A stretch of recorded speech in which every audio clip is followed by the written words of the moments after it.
Here's a simple cue to help you control your release angle, Hyzer, flat, and Hyzer. This will also help you commit to your line and commit to that release angle, and it'll also help you to not yank as much. This will be focused more on Hyzer because Hyzer's the best stock release angle to have. It's the most useful release angle. Hyzer release angle gives you access to the largest number of shot shapes. Here's 20 degrees of Hyzer, the same throwing stats, just changing disc stability.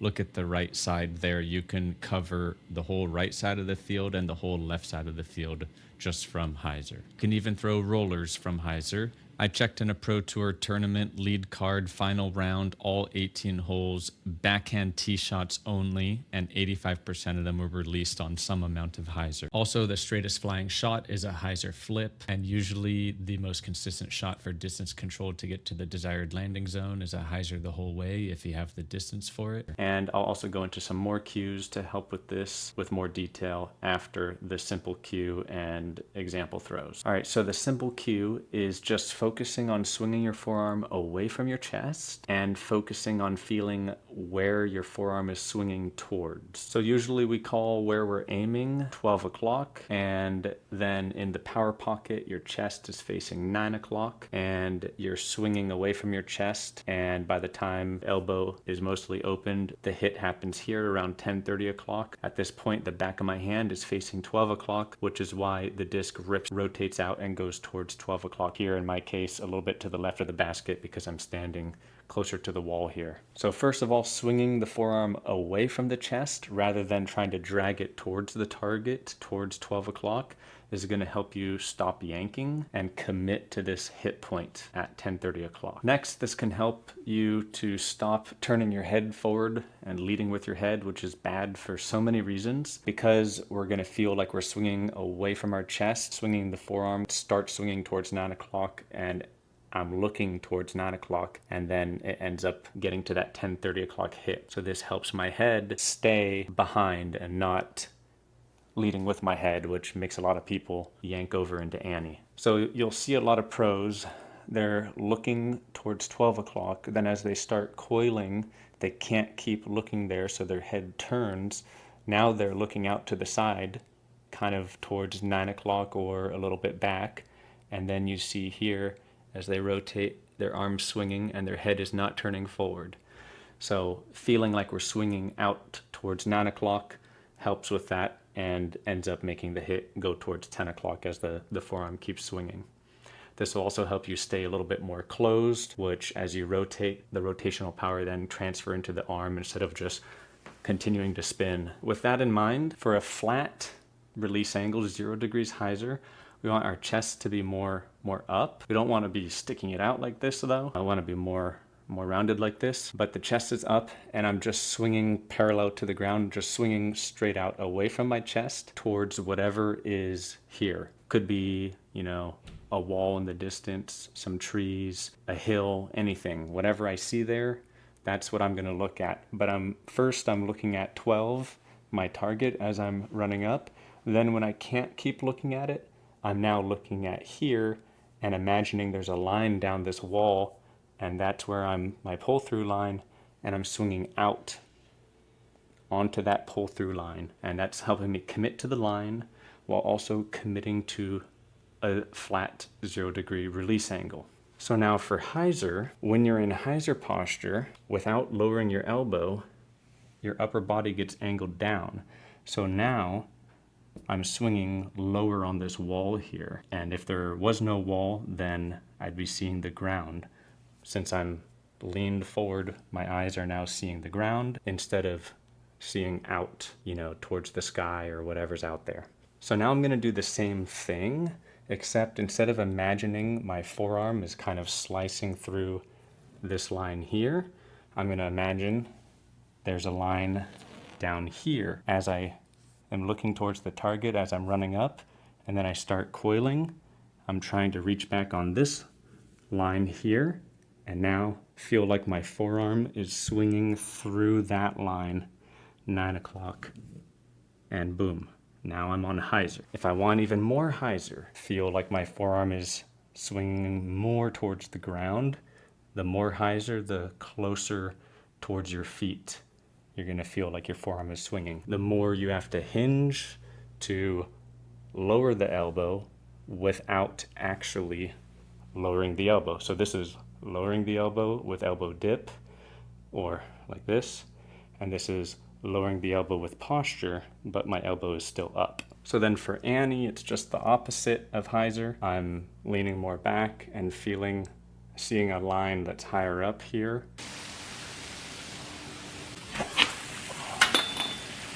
And flat is, according to the deck disc, -4 to +4. But if you're throwing flat release angle, you're basically throwing an Annie shot shape. All right, so there you just saw me thinking about keeping forearm level. Now, in order to throw on a lot of hyzer, if we aim our forearm more down at the ground, then we'll get a lot more hyzer. So instead of feeling like we need to now feel like we're slicing kind of through the ground, like this, but then the release is going to come up. So now I'm going to keep this part of my forearm along this line and throw like 30 degrees of hyzer.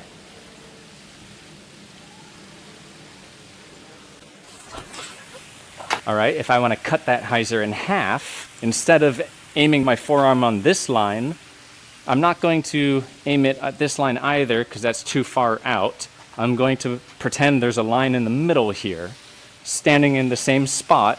Now, instead of my forearm being level and instead of it being angled down at this line, I'm going to angle it at this imaginary line in between the two, and I'll get close to 15 degrees of hyzer, half of that 30. So technically it looks like the yellow line is perfectly in between the two green lines, making it 45 degrees instead of 15 degrees of hyzer. And the red line, instead of being 30 degrees, looks like it's more like 60 degrees of hyzer. But it's really hard to throw 60 degrees of hyzer, so you usually end up with quite a bit less. And that's where I'm looking. My eyes are looking there now, instead of looking at the horizon versus looking down here.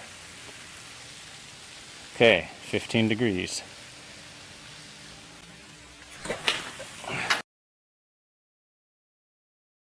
All right, there you go. All right, here's some more cues to help you commit to a hyzer release angle. So throwing on hyzer, committing to the hyzer swing plane kind of comes with some additional challenges, I feel like. One of them is that lowering your elbow. You see here, if I swing my elbow pretty flat, here if I lower it, now I'm swinging on more hyzer. That's a lot easier to add hyzer than it is to get into hyzer posture and activate your core and maintain this posture as you're powering up, especially if you're not used to throwing high power there. Then if you're not used to throwing high power in hyzer posture, then when you power up, your body's going to want to stand out of it and return to what it's used to. And as you lean into hyzer posture, the elbow gets tilted down from the posture, even though I didn't lower my elbow at all. And since it's getting tilted down from the posture, it tempts you to lower the elbow more at the same time. As I feel my elbow going down from posture, I then lower my arm at the same time, because you kind of want to go in the same direction. So how to get into hyzer posture? So with this line between my feet, we need to stay balanced here with our weight. The more I lean forward and onto my toes, if I keep doing it, my weight is too off balance. But you need to get your upper body leaning forward more to throw on more hyzer. So how do we balance it out? So we push the butt back by hinging at the hips, like this, and now you see my upper body leans forward, but I have weight going back at the same time, so my weight is balanced in between this line now, and I can keep doing this until I'm on like 45 degrees of hyzer posture here. Now when you stick your butt back like this, it can be tempting to arch your lower back. So now we activate our core to make sure our lower back stays neutral or slightly flexed. If you don't get your butt back like that and hinged, and your weight is too forward like this, you might start feeling in the middle of your throw that you're falling over and then start wanting to stand up to avoid toppling over that way. So now combining this hyzer posture with the cue of the forearm swinging lower down, like towards the ground, so that helps commit to staying in the posture, the hyzer posture. I stay hinged, And so now my forearm opens this way.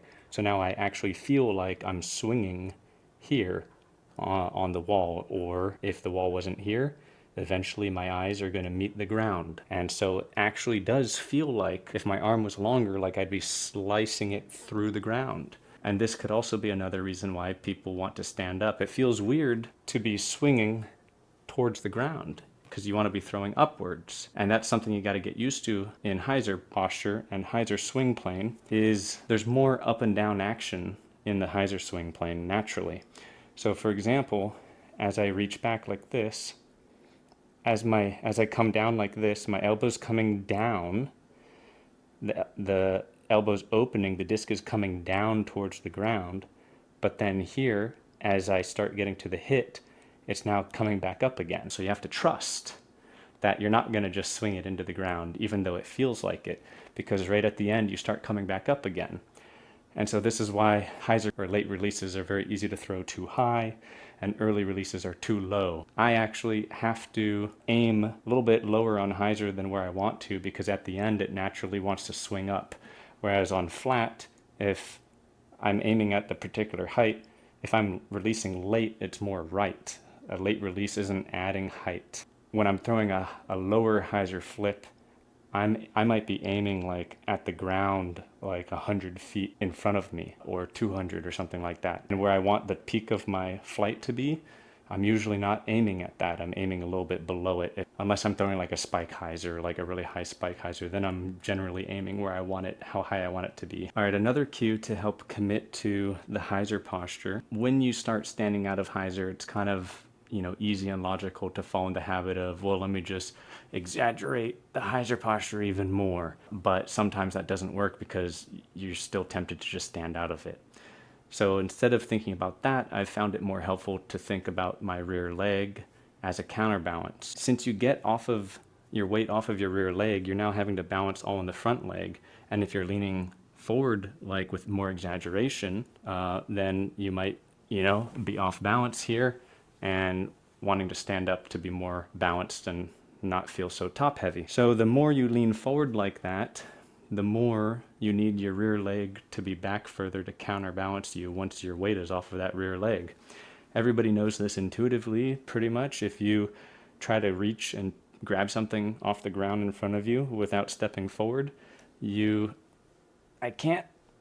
about to tip over forward. Now when I go like this, I can be counterbalanced. And this also helps me with, I don't have to, if I'm trying to throw super Hyzer, I don't have to run up in this crazy extra Hyzer posture as much. I can stay in kind of like a medium Hyzer posture.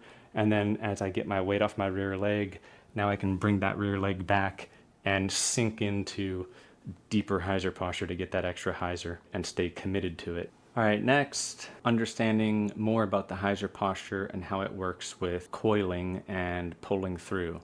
So you have to use more side bend, bending like this, in Hyzer posture to maintain the Hyzer plane and rotate on that Hyzer plane. This is why you see all good pro Hyzer players in their reach back, their shoulders are not level. The leading shoulder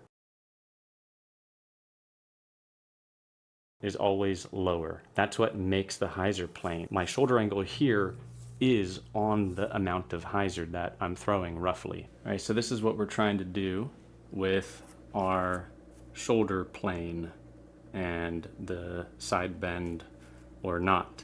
When swinging flat, both the shoulders, this is my front shoulder, this is my back shoulder, they can just be level and rotate, right? And then the arm, as the shoulders are rotating, is just swinging out on that plane away from the chest. But a Hyzer plane, right, the upper body is tilted like this. So that's where the Hyzer comes from. The arm still up, swings out now on this downwards angle. And this being the lead shoulder on this Hyzer plane, when you coil, look at that lead shoulder going from here, level with the rear shoulder, to down. And so the lead shoulder goes down, the rear shoulder comes up. That can't do that if I just rotate back like this. I have to bend like this. So now you can see this angle here from this forward tilt is only maintained if I drop that lead shoulder and bend at the side.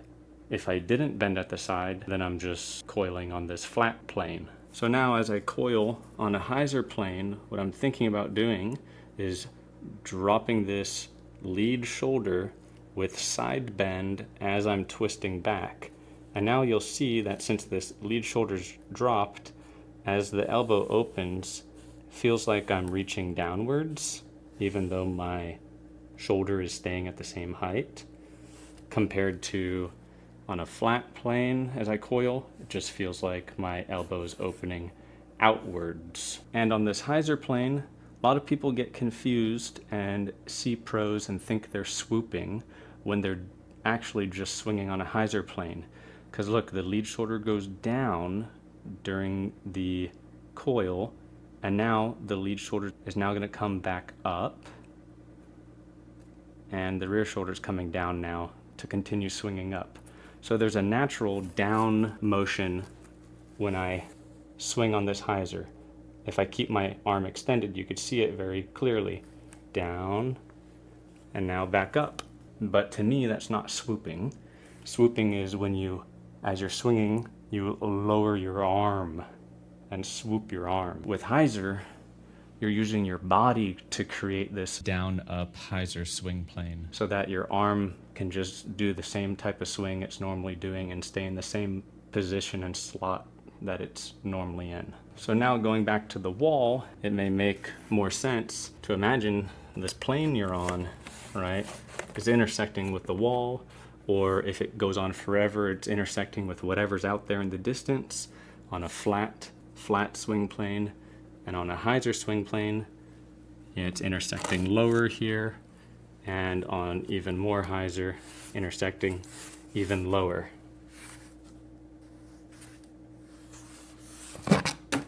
Whoops. Another thing that may tempt you to stand out of your Hyzer is your mental model, whether it's conscious or subconscious. If you think about or visualize consciously or subconsciously the kind of clock like this, where 12 is the target and here's 10:30, 9, and so you're reaching back this way.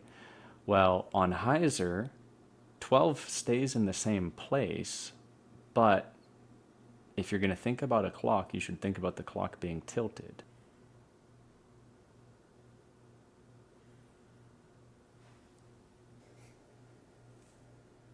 (10:30), 12. Another thing that makes Hyzer difficult and makes it easier to dip the elbow on Hyzer is because it seems like most people in the pocket, they feel like doing this is adding Hyzer. And it can be true, but largely it's not what you want to do. Look what happens to my elbow when I crank this up. This is the most natural thing to happen because I'm rotating my forearm in the same direction as external shoulder rotation. So this is called supination, and now this is external shoulder rotation. They go together, and you want to use them for nose down. Because the disc is going that way towards 12. The opposite, pronation of the forearm and internal shoulder rotation, they go nose up. So you want to be using that for nose angle, not for your Hyzer and Annie. Another way to think about it is like this. Lefty-loosey with the forearm is pronation and internal shoulder rotation. Lefty-loosey. Righty-tighty is supination and external shoulder rotation. Righty-tighty, lefty-loosey. Doing lefty-loosey during the pull-through gets you into an internally rotated power pocket. Now your elbow's up and your elbow can open and swing away from the chest, and out of the pocket you can do righty-tighty to get the nose down. If you want to understand this better, watch the linked video below, twist pull-through drills. You supinate to hold a bowl of soup, or you pronate to pour the soup out. Okay, so back to this. If you do this, It's going to make you want to dip your elbow. That's also why trying to hold the disc perfectly flat is kind of sabotaging a lot of people into dipping the elbow.